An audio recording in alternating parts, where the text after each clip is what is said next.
At Chorus, we use a few different ways to install fibre from the street to your house. This is mainly because every property is different. So we'll choose the best option for each place.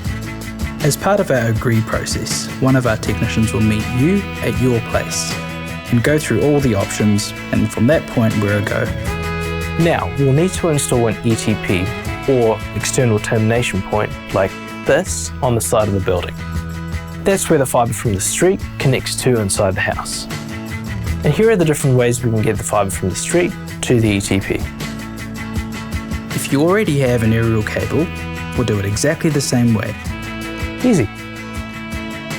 Or we go underground.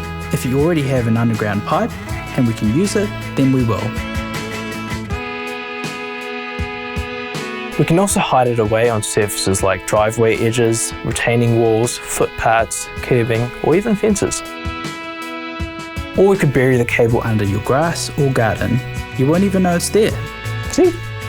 And if we need to, we'll even cut a trench under concrete. Whatever we do, Chorus will restore the surfaces back to how they were before, like for like.